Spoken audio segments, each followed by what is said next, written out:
Hi, my name is Dawn Fury. I'm a yoga student and teacher here in New York City at Sonic Yoga. I wanted to talk to you today about pranayama. And perhaps you've heard of pranayama. Prana means breath and yama means control. It's a Sanskrit term for breath control. But prana is a little bit more subtle than that. Prana really means life force energy that infuses all matter. So when I think about prana, I think about energy and ways in which I can direct and control energy throughout the body. Why care about pranayama?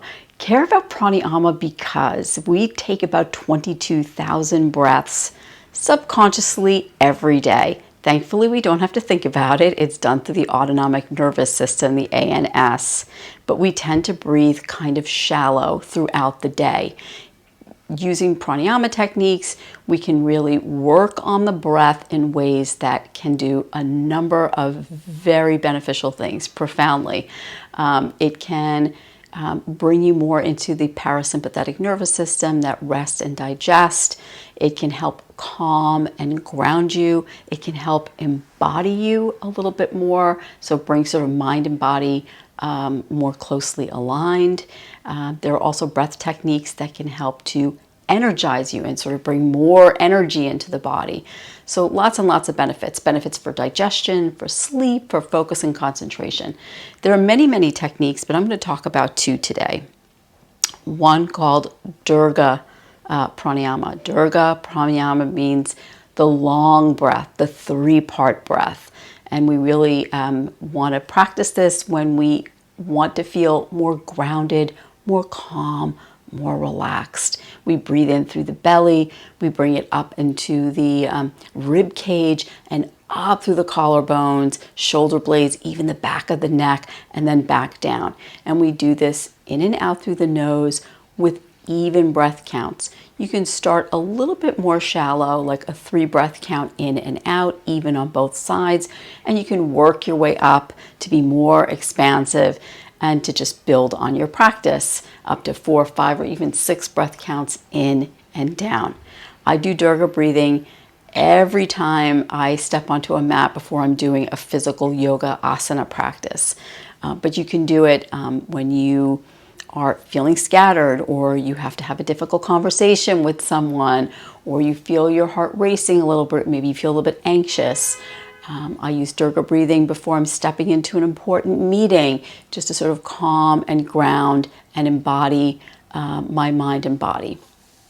The second technique is called kapalabhati. Kapalabhati means skull shining breath, which is kind of a funny term, but quite literally, it brings energy upward, so up through the chest and out through the crown of the head. This can be a really nice way when you're feeling lethargic, or it's getting to midday and you feel like you need a little bit more energy, to use your breath to bring in more energy.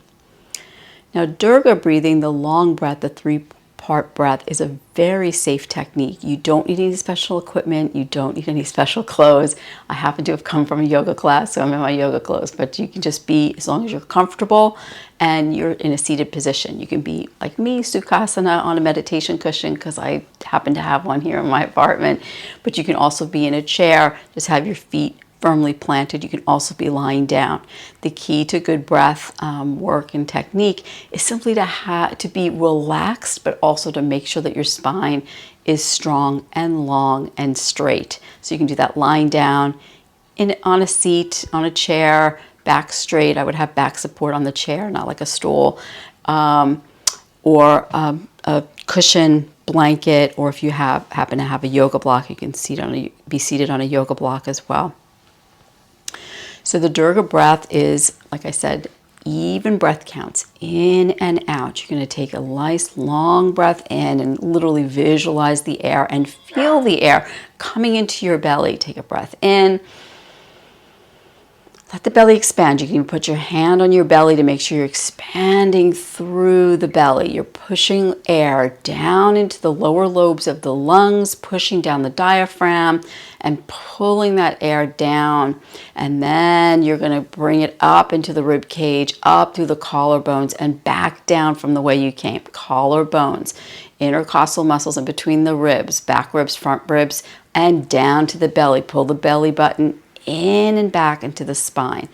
And you're going to do this for 3 to 5 breaths on each inhale and exhale, and about 3 to 5 rounds. It takes a little bit of practice, but once you start the visualization with belly, side ribs, front ribs, back ribs, collarbones, shoulder blades, back of neck, and down, and just start to visualize, maybe it's a ball of light or maybe some kind of other visualization technique that you want to use. I think it really does help.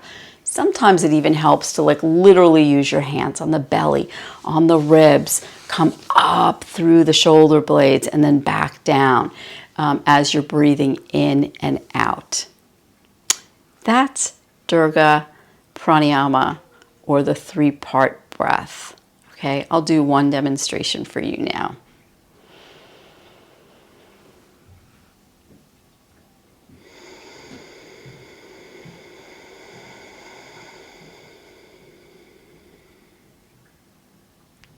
There's not a lot to see, but as I'm breathing in, my belly's coming out, my rib cage is flaring out. I'm sipping a little bit more air, no force, but just sipping a little bit more air through my collarbones and then back down. Again, it takes a little bit of practice, but really it's visualization and slow inhales and exhales and an even count on each side. The second technique I want to talk about is kapalabhati, the skull shining breath. Again, as I mentioned, this can be a really great technique if you're feeling like you need a little boost of energy and you're feeling a little lethargic and you sort of want to wake up. So instead of grabbing that cup of coffee, try kapalabhati breathing. This one takes a little bit more practice. It's not something I recommend if you have glaucoma or if you're prone to migraine headaches. And always, of course, check with your doctor to make sure that it feels like it's safe for you. I would try 20 to 30 counts, and again, 3 rounds with pauses in between to just breathe naturally. What you're doing in kapalabhati is you're just taking a short, sharp exhale of breath, and the in-breath just comes in naturally. Again, this one you need to be seated, not lying down, but you could be in a chair or your cushion. And again, spine just stay straight and strong and upright, and the rest of the body is pretty relaxed. The only thing that's moving here is your diaphragm, and as a result of that, your belly and your chest are expanding. So I'll do a brief demonstration at 20 counts, and over time you can work your way up to 30. Sometimes I even do 80 to 100 counts, and then in between the 3 sets, I just rest my hands on my knees and just breathe normally and see how I feel and check in. Okay, so it looks something like this.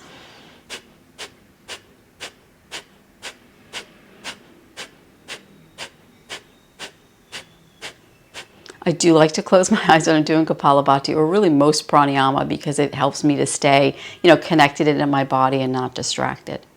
So play with kapalabhati and see how you feel. See if you don't feel a little bit more awake and a little bit more energized, and feel that energy sort of coming up through the crown of the head and out. I hope you enjoyed these 2 techniques, and I do hope that you'll practice them.